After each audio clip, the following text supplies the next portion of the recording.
The first balloon hit the sky like a heartbeat. If you've never stood in an American desert on New Year's Eve, where the sand looks like it's holding its breath and the stars feel close enough to touch, then you won't understand how unreal it looked when I did it. 3 cars, 3 gifts, 1 wife, and a field of balloons big enough to make the night look like it was celebrating us. My name is Ethan Cole. I'm the kind of man people call lucky and self-made because it makes them feel better about their own lives. I built a logistics tech company from a garage in Phoenix, sold it, then built a second one just to prove the first wasn't a fluke. I don't show off much, but that night I wanted to.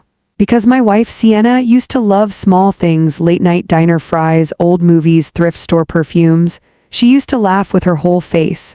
Somewhere along the way, that laugh became expensive. So I decided to give her expensive. We drove out past the last clean streetlight, past the last gas station that pretended it wasn't scared of being alone, into a stretch of desert outside Las Vegas where the air is cold and sharp and the silence feels like a warning. The wind kept teasing her hair across her cheek, and she kept fixing it the way she always did, like the world was watching. I'd arranged everything like a movie scene. Hundreds of balloons, white and gold, tied to weighted stands so they bobbed above the sand like a floating crown. A long table with candles protected inside glass cylinders. A portable speaker quietly playing the kind of music rich people call tasteful. And then, the cars. Under 3 mat covers sat the reasons I'd spent the last month pretending I had work calls. Sienna stepped out of the SUV, heels sinking slightly into sand, and her mouth opened in that perfect, practiced way that social media loves. She looked at the balloons first, then the table, then the shadows of the covered vehicles. "What is this?" she whispered.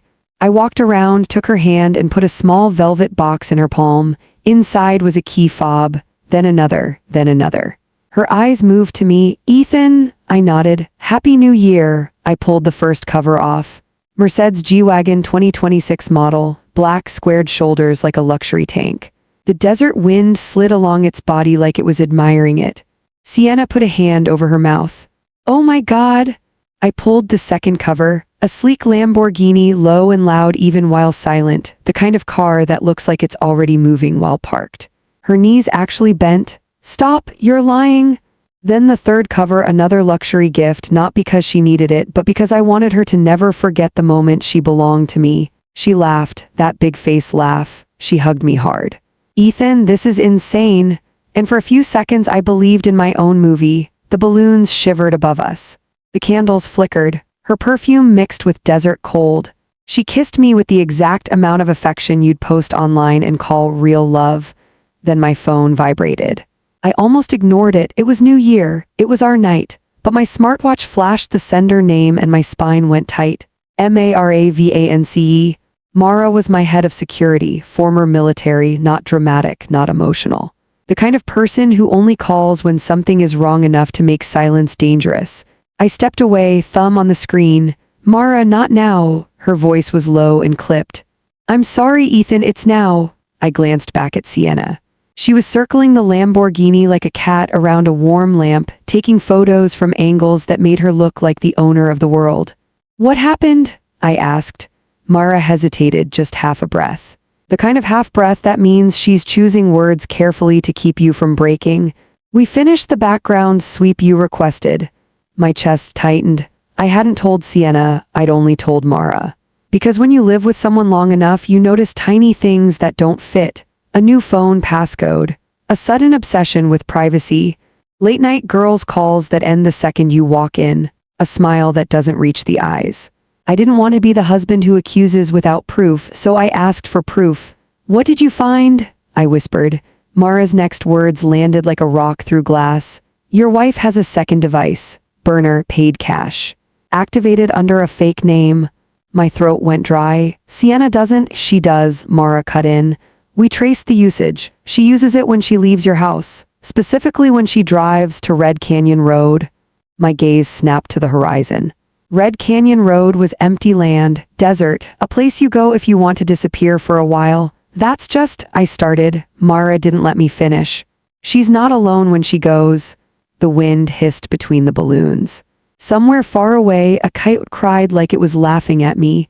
I watched Sienna toss her hair, pose against the car, smile into her camera like she wasn't standing on top of my trust. "Who is she meeting?" I asked. Mara went quiet again, then, "Ethan, this is the part you won't like." My grip tightened on the phone. "Tell me." We pulled location hits cross-matched with vehicle plates. "She meets a man who arrives in a black Range Rover with tinted windows." I swallowed. "Name." Mara's voice dropped even lower. "The car is registered to a holding company." My stomach sank. "Who's holding company?" Mara said it like she was reading a death certificate. "Victor Hales." My stepfather. The word stepfather should have meant family dinners and awkward holidays and forced smiles. But Victor Hale was not a family kind of man. He was power in a tailored suit. A man who collected people the way other men collect watches. He married my mother when I was 21 after my dad died, and within 2 years he'd pushed his way into every corner of our lives.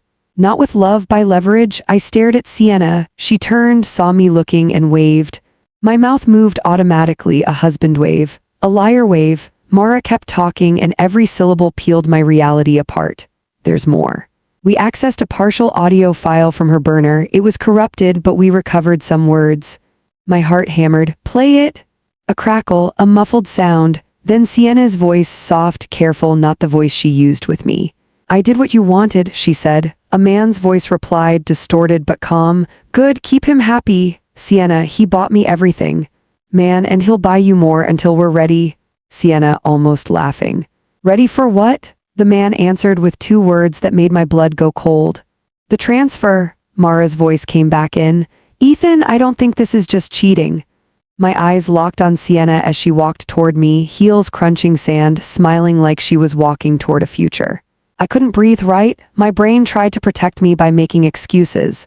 Maybe she's being blackmailed. Maybe Victor is manipulating her. Maybe Sienna reached me and slid her arms around my waist. "Who are you talking to?" she asked, sweet as sugar. I looked down at her face. Her eyes were bright, her lips were glossy, her smile was perfect. And suddenly I saw something I'd never seen before, not love, performance. I ended the call without another word. Then I put my phone in my pocket and kissed my wife's forehead like everything was normal. Because in that moment, I understood something terrifying. Whatever was happening, Sienna didn't know I was awake. And the desert, the balloons, the 3 cars, they weren't the celebration, they were the bait. Sienna leaned back, eyes shining. "This is the best night of my life," she said. I smiled. And in my head, a different countdown began. Not to a new year, to the moment I would find out what the transfer meant, and who exactly was being transferred. If you're listening to this story, subscribe right now, because what Ethan discovers next isn't just betrayal, it's a trap that was built long before the balloons ever touched the sky. The desert looked different once you knew the ground was hiding something. That night, after the balloons were cut loose and floated away like borrowed happiness, after the candles burned down to stubs and the engines of the cars cooled into silence, I lay awake beside Sienna, listening to her breathe. Slow, controlled, like someone who practiced calm. People think betrayal arrives loudly, shouting, tears, broken plates. They're wrong. Betrayal arrives quietly. It waits for you to fall asleep first. I didn't sleep. I stared at the ceiling of our Las Vegas penthouse and replayed the audio in my head. The transfer, 2 words that didn't belong in a marriage. 2 words that sounded like paperwork or a body. At 4:17 a.m., Sienna's phone vibrated. She didn't move, not even a twitch. That's how I knew she was awake. I stayed still. Let my breathing match sleep. Let the silence stretch. Finally, carefully, she slid out of bed and padded barefoot into the bathroom, closing the door softly, respectfully, like she was protecting me. I waited 30 seconds, then stood. Her burner phone wasn't in the bathroom. It was in her purse, tucked inside a makeup pouch she never let airport security open for her. I'd seen it before and told myself it was personal stuff. Tonight, I told myself nothing. I took the phone, stepped onto the balcony, and let the desert cold wake me up completely. No lock. That hurt more than if there had been one. The message thread at the top wasn't saved under a name, just a dot, no emoji. No initials, a blank contact for a blank conscience. Dot, Happy New Year. He didn't suspect. S, he's in love. Love is easy. Dot, good. The assets stay clean if he believes. S, when does it happen? Dot, soon. Papers are ready. Papers. I scrolled, photos, locations, calendar reminders that weren't synced to her real phone. A date circled in red, JAN 14, 3 days away, footsteps behind me. I locked the phone, slipped it back into the purse, and turned just as Sienna stepped onto the balcony wrapped in a robe. "You okay?" she asked softly. "You disappeared." I smiled. The kind of smile you use when your life is burning but you don't want the fire department yet. "Just needed air." She leaned against me, rested her head on my chest. I felt her heartbeat. Calm, steady. "You made me so happy tonight," she murmured. "I don't deserve you." The words landed wrong, not gratitude, insurance. I kissed the top of her head. "Get some sleep." She did, I didn't. By morning I had a plan, not revenge, not yet. First, understanding. At 9 a.m. I walked into Victor Hale's office like a son visiting family. Victor's building sat off the strip, all glass and shadow, the kind of place that didn't need signage because everyone who mattered already knew where it was. His assistant smiled at me the way people smile at money, warm, careful, a little afraid. "Mr. Hale will see you now." Victor stood when I entered, arms open. "Ethan. Happy New Year." He smelled like expensive cologne and old control. The office behind him was spotless except for one framed photo on the shelf. My wedding photo. I hadn't noticed it before. "How was the desert?" Victor asked casually. "I saw the videos, very cinematic." I sat. "You watch my wife's social media closely." A flicker, half a second, then gone. "She's family," he said. "Family supports." I nodded, funny. "My head of security says you've been meeting her on Red Canyon Road." Silence expanded between us. Victor didn't deny it. Men like him don't. Denial is for people without leverage. Instead, he poured 2 glasses of whiskey. "You're asking the wrong question." I didn't touch the drink. "What's the right one?" Victor slid a folder across the desk. Inside were documents, corporate filings, trust transfers. My companies listed as assets in a future-controlled entity, controlled by a shell company, owned by Victor Hale. My hands stayed steady. Inside, something ancient woke up. "You married my mother," I said quietly. "You watched me build everything I have." Victor smiled like a teacher proud of a student who finally understood the lesson. "And now I'm helping you protect it." "By stealing it?" "By saving it from yourself," he corrected.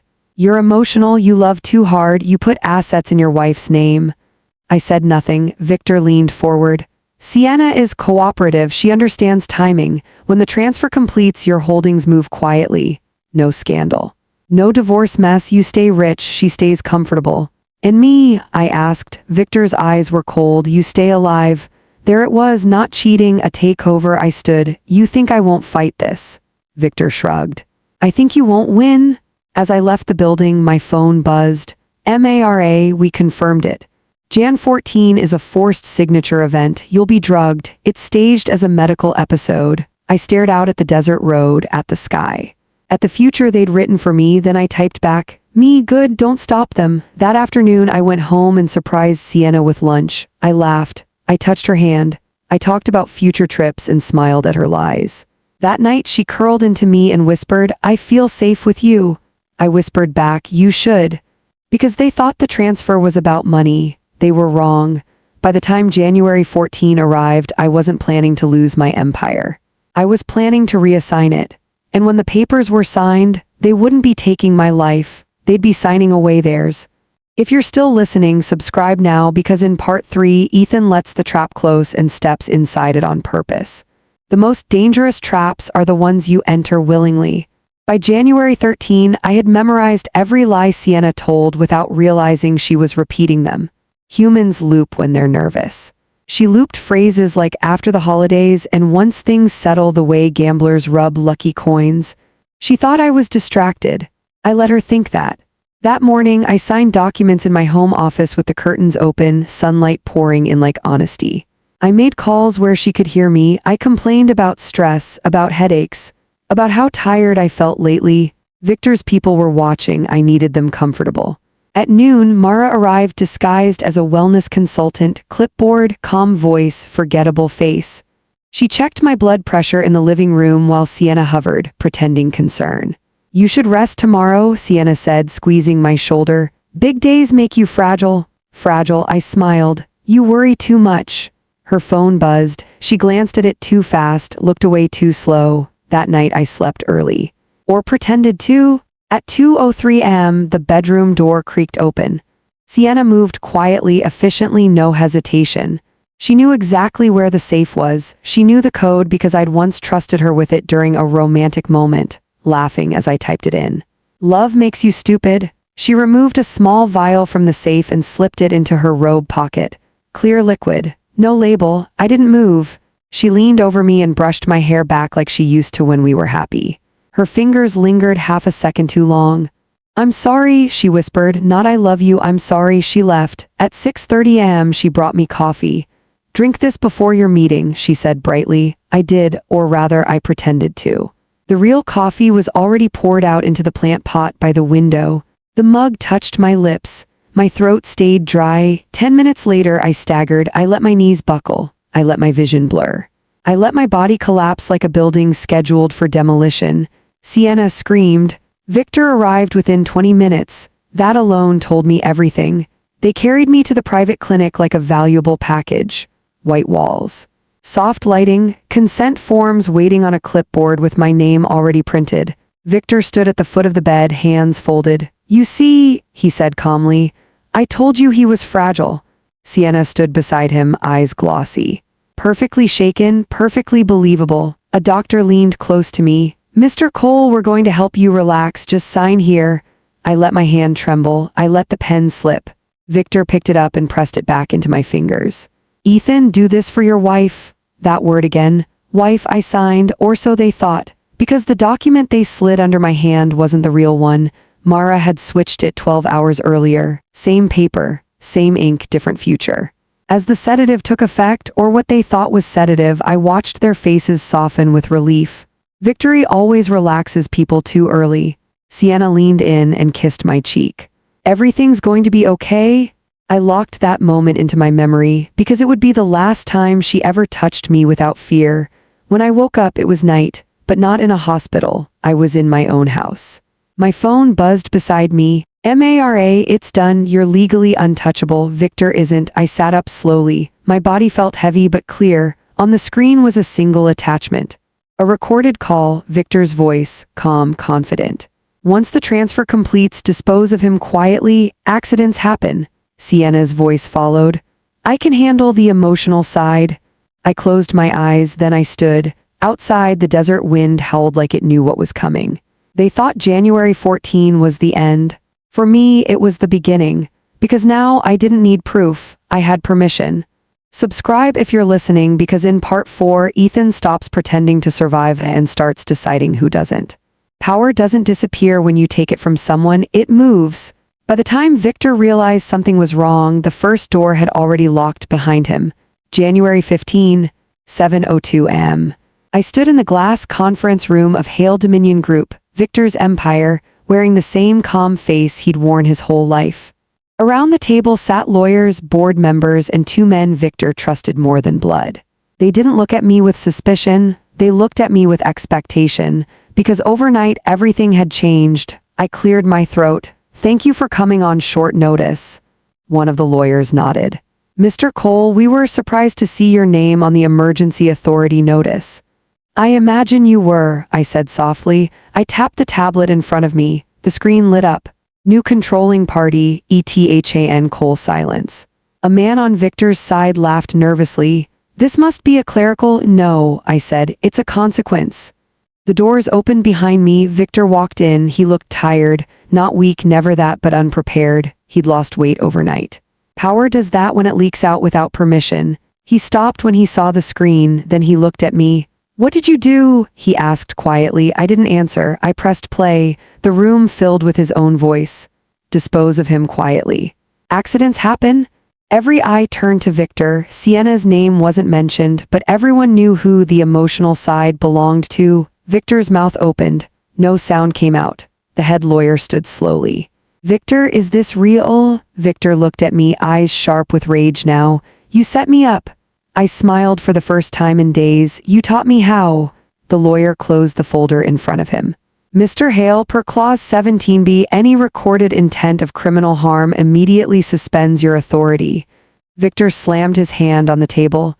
You can't do this. I built this company. I leaned forward. No. You took companies, I built mine, and you got greedy. Security entered, not Victor's men, mine. Victor turned to them instinctively. They didn't move for him, they moved for me. Escort Mr. Hale out, I said. As they took his arms, Victor leaned close enough that only I could hear him. You think this ends her loyalty? He whispered. She chose me. I met his eyes. No, then I added softly. She chose herself? That afternoon, Sienna came home early. She was shaking, not with fear, but confusion. Confusion is what happens when the story you memorized gets edited without your consent. She dropped her purse. Ethan, Victor won't answer my calls. I poured myself a drink. He's busy. Her eyes scanned the room, searching for the man she'd been manipulating. She found someone else. What's going on? She asked. I slid my phone across the table. The recording played. She listened. She didn't cry. She didn't deny it. She sat down slowly, like gravity had just remembered her. You planned to kill me, I said. Her voice was steady. You weren't supposed to know. That's not an apology. She looked up. You gave me everything. I gave you stability. I laughed. I couldn't help it. You gave me a countdown. Her mask cracked then.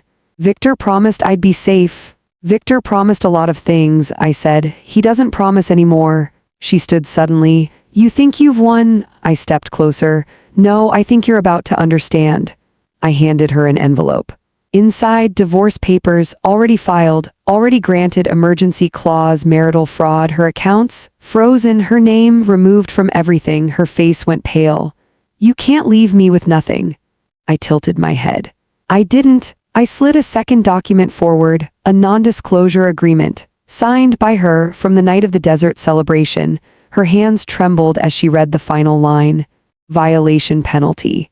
Complete forfeiture and criminal exposure.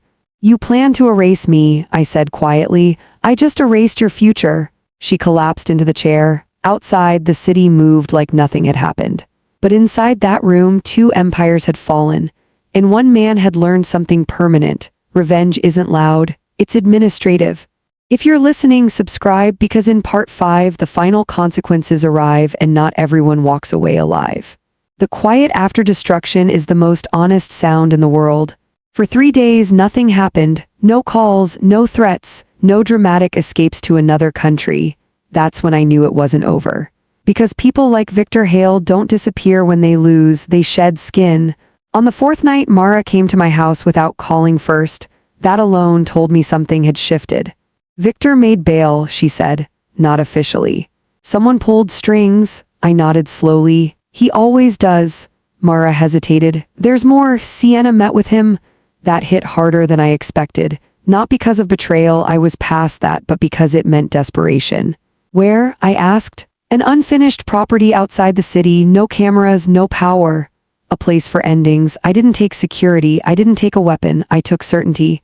The desert road felt different at night, longer, darker, less forgiving. The building stood half-built against the sky, concrete bones exposed, like a thought that never finished forming. Victor was already there, so was Sienna. She looked smaller than I remembered, not weak, just stripped of illusion. The kind of person who thought power came from proximity and learned too late it only comes from ownership. Victor turned when he heard my footsteps. You always did like dramatic entrances, he said. I stopped 10 feet away.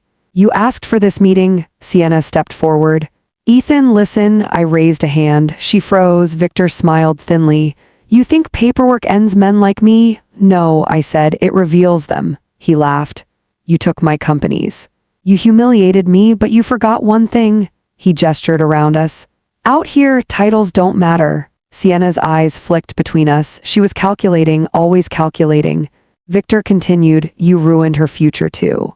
She has nothing now. I looked at her. That was her choice. Her voice broke. You were supposed to protect me. I answered calmly. I protected the truth. Victor sighed. You see, he was never on your side. Then Victor did something stupid. He reached into his jacket. Mara's voice echoed in my head. People like him always believe the last move belongs to them. Victor pulled out a phone, not a weapon, a mistake. He raised it. I recorded everything. If I go down, so does he. I smiled, because I'd been waiting for that. You should check who owns that cloud account, I said. His smile vanished. Sienna grabbed the phone, frantically tapping. It's locked. Victor, I stepped closer, my voice quiet, surgical. You taught me leverage, you just forgot I learned faster. Victor's shoulders sagged, not in defeat but recognition. You were never meant to survive me, he said. I nodded. Neither were you. Headlights appeared in the distance. Then sirens, then silence again. Mara emerged from the shadows, not alone. Federal agents stepped forward. Victor didn't resist. As they took him, he looked back at me one last time. This isn't justice? I met his eyes. No, it's closure. Sienna dropped to her knees, not crying, empty. As they led Victor away, she looked up at me. Was any of it real? I thought of the balloons, the desert, the cars. Yes, I said. That's the part you wasted? She reached for me. I stepped back, because some things don't deserve forgiveness, and some endings don't need shouting, they just need witnesses. Subscribe, because in part 6, the final truth surfaces, and one last secret changes everything. The last secret always waits until you think you're finished. Victor's trial moved faster than anyone expected. When predators lose protection, the system suddenly remembers how to work. Charges stacked, witnesses surfaced. Men like Victor don't fall because of one enemy, they fall because everyone they stepped on finally exhales at the same time. Sienna disappeared, no farewell, no note, just absence. For weeks I thought that was the end. A clean cut. A quiet victory. I was wrong. It was a rainy morning when Mara walked into my office holding a thin brown envelope. This arrived through a private courier, she said. No return address. I opened it. Inside was a single ultrasound image and a handwritten note. You deserved the truth before the world erased me. My hands didn't shake. That scared me more than if they had. Mara watched my face carefully. Is it? I don't know, I said honestly, and that's the point. The note continued. Victor didn't plan to kill you at first. He planned to replace you. The transfer wasn't just money, it was identity, your name, your reputation, your life. I sat down. When I realized that, I panicked. I told myself I was trapped. I told myself betrayal was survival. A pause in the handwriting, like the pen had stopped to breathe. I never loved him. I loved what he promised, escape. My jaw tightened. If the child is yours, I'm sorry for everything. If it isn't, I'm sorry I made you doubt yourself. Either way, don't look for me. Some debts can't be repaid with truth. The letter ended with no signature, just a date. January 14, the day they tried to erase me. Mara broke the silence. What do you want to do? I looked out the window at the city moving like it always had, indifferent, relentless. Nothing, I said. She frowned. Nothing, I nodded. Power doesn't chase ghosts. That night I drove alone into the desert. Same road, same silence. No balloons this time. I stood where I'd once knelt to give a woman everything and understood the final lesson Victor never learned. You don't win by destroying people. You win by outliving the version of yourself they tried to use. Weeks later, news broke quietly. Victor Hale died in custody. Official cause, heart failure. Unofficial truth. Some men are already dead the moment they lose control. I poured a drink, not to celebrate, to close a chapter.